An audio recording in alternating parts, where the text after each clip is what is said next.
The current government got absolutely grilled in the latest Senate hearing over the upcoming CGT discount changes. I'm talking about capital gains tax. Now, when the Senate started asking the most basic questions about their strategy and the research behind this proposal, what came out of that room should alarm every single Aussie. This hearing exposed things that should never be tolerated at this level of leadership. I have only one thing to say. This is not what Aussies deserve. This is not what we should be putting up with. Hey guys, it's Scott here. Now, I've been researching and watching a lot of the Senate hearings lately because they reveal what the media never does. They show you what our leaders actually know when the questions are not pre-approved and when there is no publicist whispering lines into their ears at a pre-arranged media conference. And the more I watch them, the more I sit here thinking, how did we get here? Because I have the housing data open in front of me. I am looking at rent growth, supply shortages, and tax settings. Then I listen to politicians explain why they want to change a major tax rule, and I assume they must have done their homework.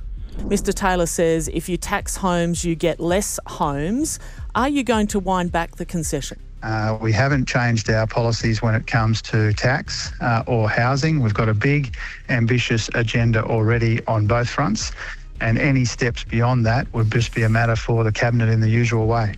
But hearing after hearing, it has become painfully clear that they are making this up as they go.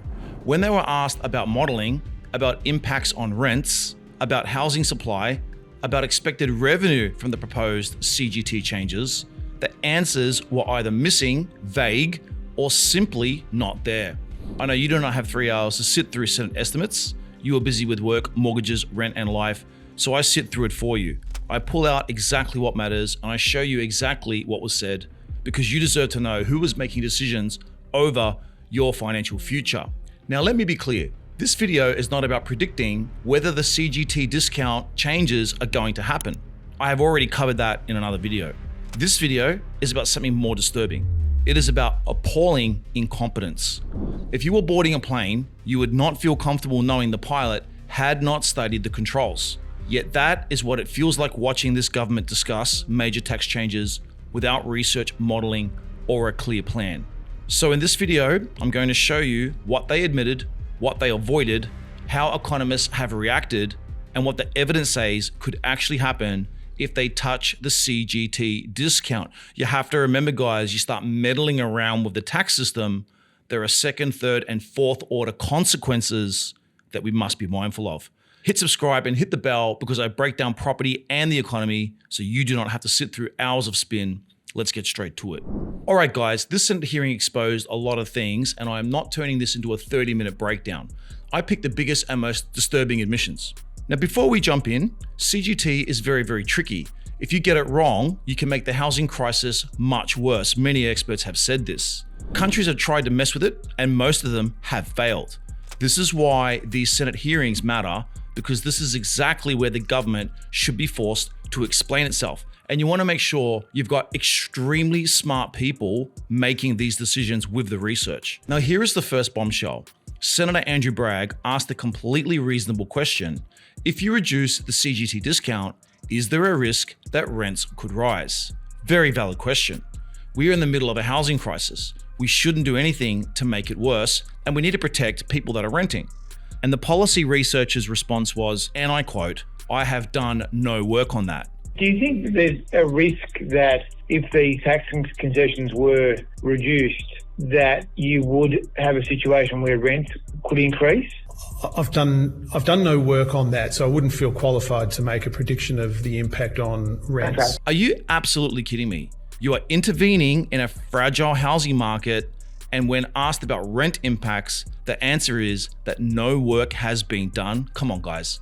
He could have read some recent research article on this topic because REIA, the Real Estate Institute of Australia, literally submitted that landlords will try to recover lost capital gain incentives through higher rents in an already tight rental market. And if renters do not like it, tough luck, because in a shortage, they either pay it or they get pushed further out. So when the industry is warning about rent pressure and you turn up to the Senate and say, I have done no work on that, I have literally not done my homework, there are only two possibilities. Either you know it could make rents worse and you do not want to admit it, or you are plain incompetent. Now, the next exchange was even more revealing because it exposed the real problem. The senator pushed them on supply and asked if supply is paramount in the housing debate, because the basic issue is we do not have enough dwellings, so we need to build more. And the researcher was forced to admit that. They said supply is of great importance, and if the goal is affordable and accessible housing, supply is the number one priority. Everyone agrees on that. But then the researcher went ahead and did a complete 180 on it. They admitted that their CGT proposal was not looking at housing supply at all. They had not factored it, and it was not looking at housing outcomes at all. They were talking about fairness in tax theory while ignoring the actual housing reality on the ground. And it strikes me as very strange that so many of the submissions have not looked at the supply equation. Also, many submissions have kind of written off investment in housing as being unproductive, which strikes me as very odd and a bit tone deaf, frankly, given that we have a significant supply challenge here in Australia when it comes to housing. So do you have a view on whether investment in housing is productive or unproductive? Thanks, Senator. So, I did make mention of this earlier. I'm a lot more reluctant to make that claim than some. It doesn't appear to me that there's a clear distinction that can be made between particular types of investment as being productive or unproductive. As a result, our submission is, and part of the reason our submission doesn't and wouldn't go to issues of, say, housing supply, is that we're really viewing the issue of capital taxation not through the lens of what it does to housing prices, what it does to the housing market, but just through the principles of, kind of as you're implying, what are the linkages to other areas of the tax system, including the taxation of other forms of income. So it's much more focused on just what is a more neutral approach to taxing capital income that's consistent with the comprehensive taxation of income across the board. So they're going to try and umbrella this under fairness. And that reality is brutal. Australia has about 27 million people and roughly 10 million homes.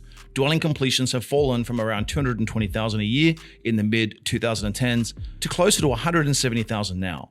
Major economists have said that if the government wants more revenue, it should build more homes, because every new home generates around 200,000 to 500,000 in revenue across the system. The housing crisis will get resolved and more revenue will be generated because it is a win-win. So why are we playing this risky CGT game in a housing crisis when the real solution is staring everyone in the face? And by the way, this is not new. In another Senate hearing on the 5% deposit scheme, the government admitted they modeled demand and basically ignored supply. So my question to our leaders is simple. When will this government realize that more supply is the quickest way to make housing affordable and fair? If we're going to talk about fairness, let's talk about availability of property for every single Australian. Now let's get to the crux of it, because this is the centerpiece of what they are really doing.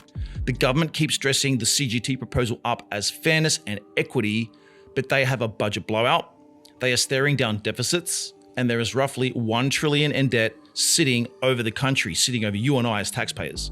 They cannot tax your income much harder than they already do because the top marginal rate is 47%. So they start looking at your capital instead. Fine. If that is the game, then answer one basic question. How much revenue do you expect this CGT overhaul to raise? Surely you know that. And in the hearing, they basically said revenue estimates may not actually materialize because of behaviour changes. In plain English, people can hold property longer, delay selling, shift strategies, and the government might not get any money out of this change and make the housing crisis worse by limiting supply. If someone says, look, the tax expenditure statement says that $20 billion is so-called, I'm using inverted commas here, that isn't money that could just be spent on something else because it might not exist if there's a tax policy change and behaviour has changed. Isn't that right? I agree with that. So let me get this straight. Not only can you not tell Aussies what this does to rents, but you also ignore supply and you cannot even guarantee the revenue.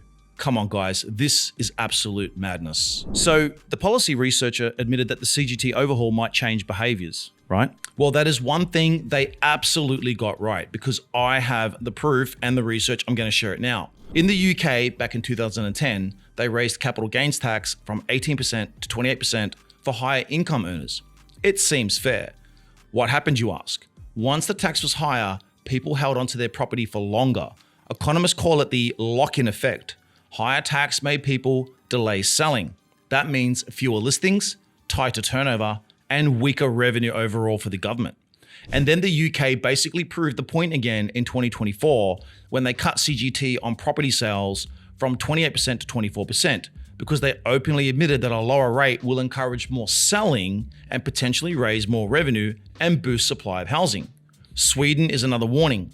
They have a relatively high capital gains tax on housing, and research shows people move less because it triggers tax. So turnover drops and stock tightens. So the lesson is obvious. Touching CGT changes behavior, and that behavior can make housing outcomes worse. And here is the final nail in the coffin. In the hearing, it was openly admitted that the housing crisis will not be solved by fiddling with tax concessions. It is not a credible solution to a complex supply problem. Yeah, so effectively, if you want to have a more sophisticated debate, as I can see you want to have, I mean, the idea that you can solve the nation's housing crisis by fiddling around with these tax concessions and, so-called reallocating the money to something else, I mean, it doesn't seem to be a credible way of solving what is a very complicated problem. Yeah, and in a way I won't comment on what impact it would have on housing. The core problem is supply. Unless supply rises, affordability does not structurally improve. So if you change CGT in isolation without speeding up approvals, without cutting red tape, without fixing infrastructure bottlenecks, and without actually getting homes built faster, then you are not solving housing. And the worst part is this. If it backfires, if rents rise, if listings tighten, if revenue disappoints, the people who pay the price will not be the politicians. It will be renters, first-time buyers, and everyday Aussies who are already hanging on by a thread, and ultimately the taxpayer, which is us. That is the bottom line. So guys, today's video was not about predicting the CGT outcome. It was about showing you who was making decisions over the financial future and how prepared they actually are. If you want my full breakdown on what the most probable CGT outcome will be and the actual math behind it, go watch the CGT video I did a couple of weeks ago. I'll link it here. But this right here is the bigger message. The housing crisis is not getting fixed anytime soon. Supply is broken. Deficits are high. And if they get CGT wrong, housing could get even tighter. So you can either sit in the system and hope it works, or you can position yourself on the right side of it. Now, I was stuck once too, waiting, hoping, struggling. Then I stopped waiting. I educated myself. I diversified. I started owning assets. In an environment like this, asset owners will win. So the real question is simple. Which side are you going to be on? I'd love to see your comments about what you think about the leadership in terms of CGT and the decision-making process. Leave a comment. I'll check those out. I'll see you guys at the next video.